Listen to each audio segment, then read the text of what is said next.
Salt is absolutely essential for survival, but did you know that a lot of salts do not have an indefinite shelf life?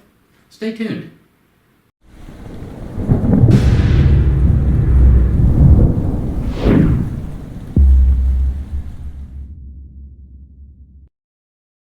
Hi, I'm Kylene. And I'm Jonathan, and we are the Provident Preppers.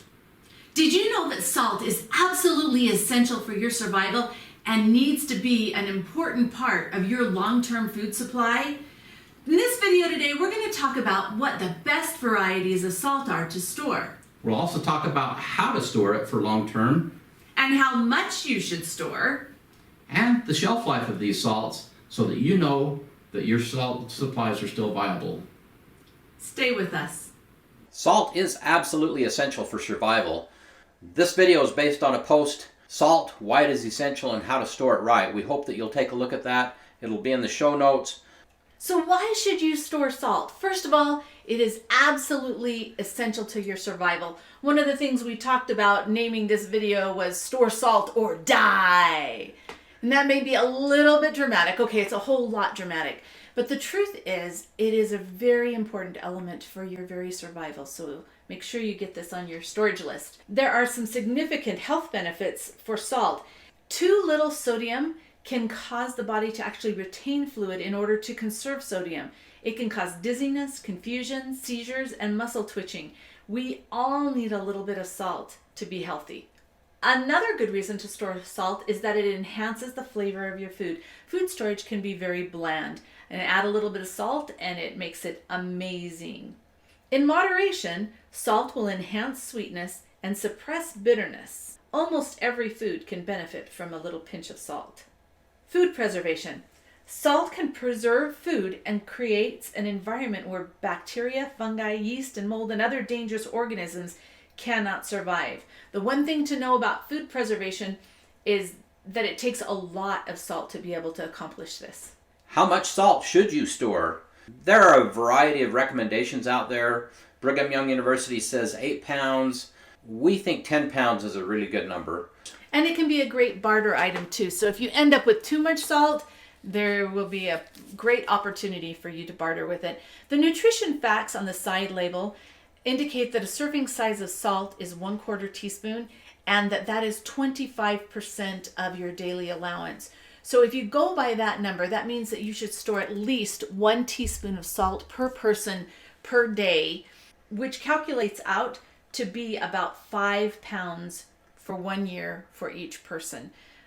That would be just a very bare minimum. But like Jonathan said, 10 pounds is a much more realistic estimate if you are baking everything from scratch and you're preserving your own food and doing all that probably would happen if you were using your long-term food storage. How long will salt last?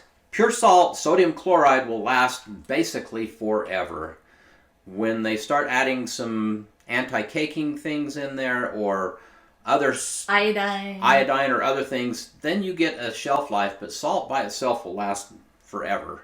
So let's talk about salt stored wrong, because there's always a right way to store something and a wrong way, and this was the wrong way. So we bought a case of iodized salt and put it in our food storage. It was in its original case. When I pulled it down to do this photo shoot, that salt is 18 years old, and there was no evidence of any water damage on the outside of the box. When we opened the box, some of the cardboard containers of salt actually had beads of moisture on the outside of them.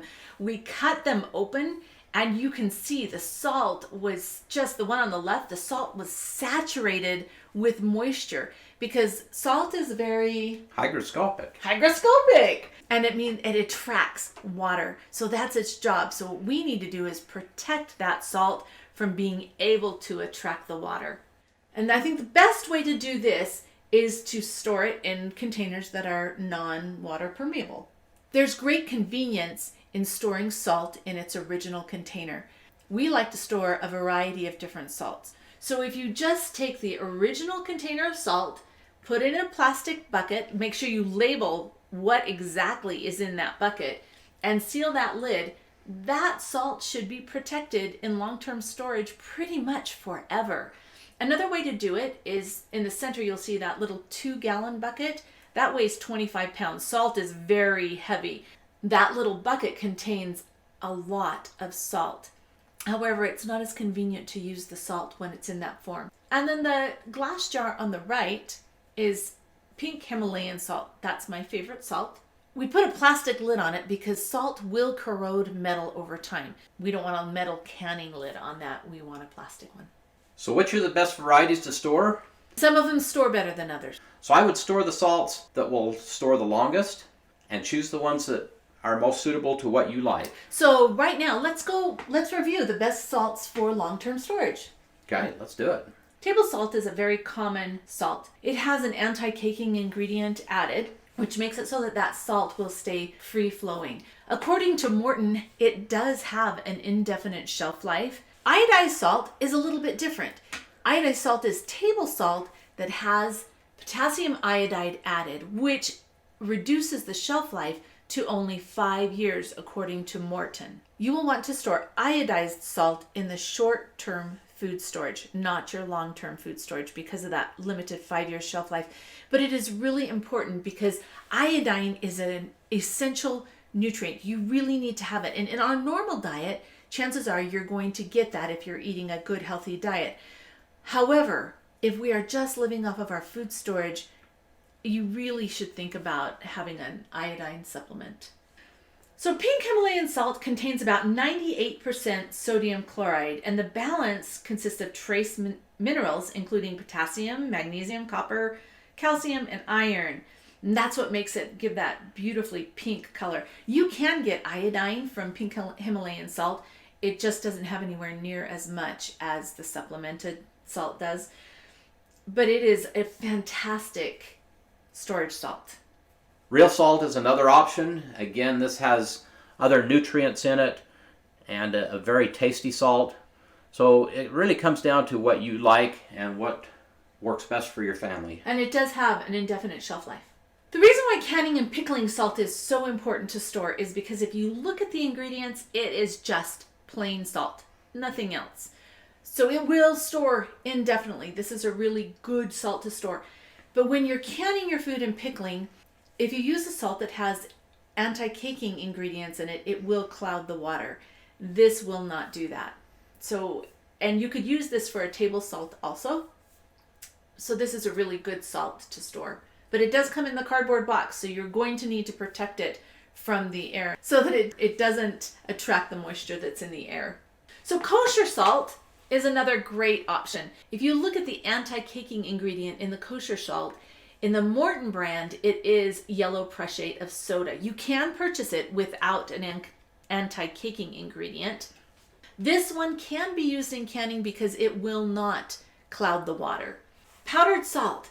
Okay, so you want to use powdered salt anytime you need it to dissolve very quickly. It's perfect to have on popcorn, and you can make your own. It's not good to use table salt when you make it because when I put it in the coffee grinder, it doesn't grind it as finely. But if you use any of the salts like the pink Himalayan salt or the kosher salt or anything that has those larger crystals, then it just grinds into this beautiful powder that tastes fabulous on popcorn, and you can add different spices to it too. Make it a lot of fun.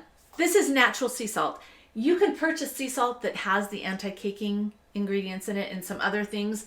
I prefer, if I'm doing it for my long-term storage, that we get just straight, pure sea salt. So stock up on salt today. This is something that you absolutely need to have. It's very cheap right now. So make sure that you provide enough for your family and a little bit to share. Because today, like Jonathan was saying, today it is so inexpensive. But when disaster strikes, salt is a commodity that you won't want to be without and yet may be unavailable. Here are some resources we hope that you'll check out. Salt, why it is essential and how to store it right. That is the post upon which this video was made. Also, 3-month supply of food, amazing peace of mind, and long-term food storage, creative solutions to build a critical asset. These are in the show notes, so you can look at the show notes and pick up on those. We hope that you'll take a look. Salt is inexpensive and readily available. Do you have enough salt for your family? Today is a great day to stock up on salt and make sure that you store it correctly. And now for the questions of the day. What experiences do you have with storing salt for you and your family? And what are your favorite varieties? Comment below. And thanks for being part of the solution.